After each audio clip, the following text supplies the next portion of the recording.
Hi everyone. So today we're going to be talking about how you can save and invest your money, which are two of my favorite things to do. And so we're going to be talking about how I was able to do this. And basically, these are just things that I've learned as I've been getting older. These are things that no one ever straight up told me about. And so some of these things I've learned throughout the past year. Some of them I kind of already did, or I had to do them in order to survive when I was living out on my own, when I was in college, and stuff. So definitely want to just share with you guys what I was able to do so I can save money, and then now what I'm doing with that money. After I've saved it, and I'm like, okay, well, time for me to invest my money. So let's get right into the video.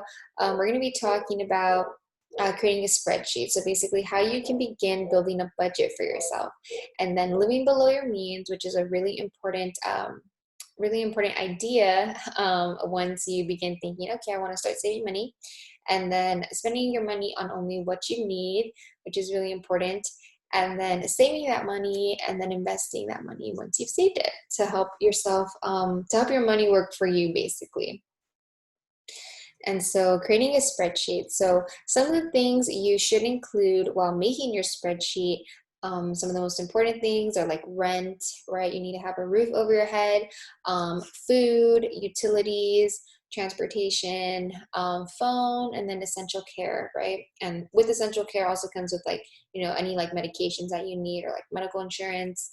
And so kind of putting those all into a spreadsheet. Those are basically the essential things, the only things that you need to be spending money on in order to exist, right? Or to survive. So once you create a spreadsheet, you're going to be more in touch with what you spend. So if you're, punching in your numbers at the end of the week, then you're going to be more in touch with what you're spending. So like if you spend $20 a week at Starbucks, you're gonna be like, whoa, that's $20 a week. That's adding up to like $80 to $100 a month. Like that's way too much money. So maybe instead you'll start to see like, hey, maybe I should spend $20 to buy the materials up front, and I'll have coffee for like a whole month.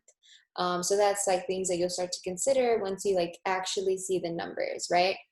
And so an alternative to this is that if you don't want to like build a spreadsheet, if you don't want to like sit down on Excel, like Google Sheets, to build one, then you can just download an app. So there's apps that you can link to your bank account that will monitor this for you. And so it'll give you a visual representation like, hey, you're in the red, you're spending way too much money on eating out, or hey, you're in the green, you're actually saving more money because you've been working from home and you haven't been spending money on gas. So those are some ways that you can start building a budget. So super important to just include in your budget what you need in order to exist, because those are the essentials, right? Essentially what you only need to survive. So living below your means. This is also a really important topic, because I think sometimes just because you think maybe you can afford to have the fanciest things, you're like, oh, okay, I should have this. I work super hard to have this, which is true. You do probably work very hard in order to have those things, but just because you can get those things, or maybe you think you can get those things, doesn't mean that you need them, right? So maybe you're like, hey, I really need a car. Yes, you need a car, but you don't need a $50,000 Mercedes or whatever, right? You can get maybe like a $20,000 car. If you really want to get a new car, you maybe just get like a $20,000 car. You don't need to get a $50,000 one. Or maybe instead of that, you just get a used car, right? Because a new car after 1 year of driving it is just a used car. That's just one example, right, of having like fancy things.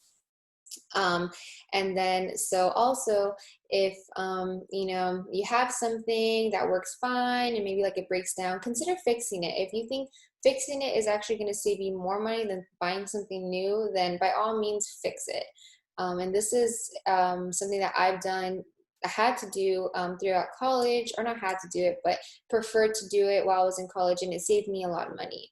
And then I kind of put this bullet point in here. It's kind of a little like out of place, but living below your means, yeah, you could spend $200 on, those shoes or that bag or whatever.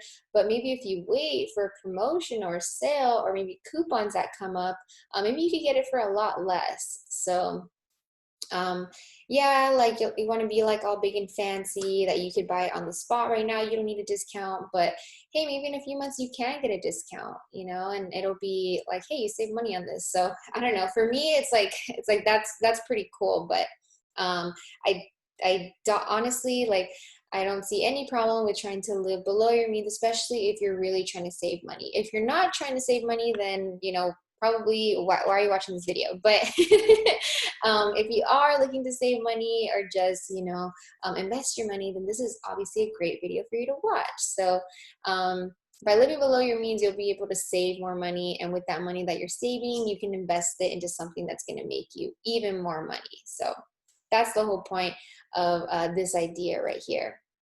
And so spending only on what you need. So spending on necessities. So we talked about this in the creating a spreadsheet. So in your spreadsheet, you should only include the essential things that you need in order to exist. And so kind of break that down. A week, how much money do you think you need a week in order to survive, right? Or a month or whatever it is. And so you put a number on that and then you stick to it. Don't try to go beyond the budget. That's what budgets are for, to stick to them. And maybe they're not fun at first, but after a while you get accustomed to it, especially if you need to do that in order to make it by at some point in your life. Then don't break the budget. You have to have some type of discipline of not breaking a budget. And it's very important, and it'll teach you a lot of valuable lessons as you grow a little bit older. Or whatever age. You don't need to be whatever 20 to be like building a budget. You could be whatever age and still build a budget. It's still great, great to learn at whatever age or point you are in your life. So saving your money and investing your money. Oh, I'm covering the money right here. Saving your money and investing your money. So this is something, honestly, that is super new to me. And so throughout college, I was really fixated on saving money, right? Because I was like, oh my God, obviously my only source of income, I was like, I have no one helping me pay for college. Like I have to save as much money as possible so that, I have emergency money, that I have money to whatever, right? So saving money. Once I saved enough money, then I began thinking, hey, like, is it possible to have your money work for you? And it totally is, which is like so scary that I had just learned about doing this. So you can invest your money and then invest your money for the future. And you can do this in million different ways, right? Some of the ways that you can invest your money is through property, right? Or through stocks, creating a business, right? Or investing in retirement, because at one point you are going to retire, right? So it is really important to invest money in your future, and you can do that by like some of those things I listed and many other ways that I don't even have listed here. So it's really important to invest your money, because if you're just saving your money and it's just sitting there in your bank account, it's not really doing anything for you. Even if you have an interest accruing bank account, you can probably increase your investments a little bit more by diversifying and investing in many different methods. So very important that you guys can do this. And if you are looking to invest your money, see my link down below in the description, which is a link to Robinhood. So if you sign up with my account, you actually get a free stock, and that free stock, you can get it added to your profile and you can watch it grow, or you can sell it and buy a different stock. Totally up to you, but it's absolutely free money, and you get it completely free when you sign up in Robinhood. So use my link down below so you guys can start investing your money. Honestly, I wish I would have started investing my money a lot sooner. But yeah, hope you guys enjoyed this video. And if you guys have any questions, please let me know. Obviously, these are things that I've learned recently. Some of these things I learned many years ago because I was in college. And these are just things I recommend, honestly, on how to save money. I've been able to save a decent amount of money doing these things, living this way. But honestly, it makes me happy that I'm able to invest in the future. So that's my spiel of how you can save, your money and invest that money. So hope you guys enjoyed the video. Please let me know if you have any questions, and I'll try to get back to you as soon as possible. Have a great day, everyone. And I also want to apologize that I haven't made a video in like 2 weeks.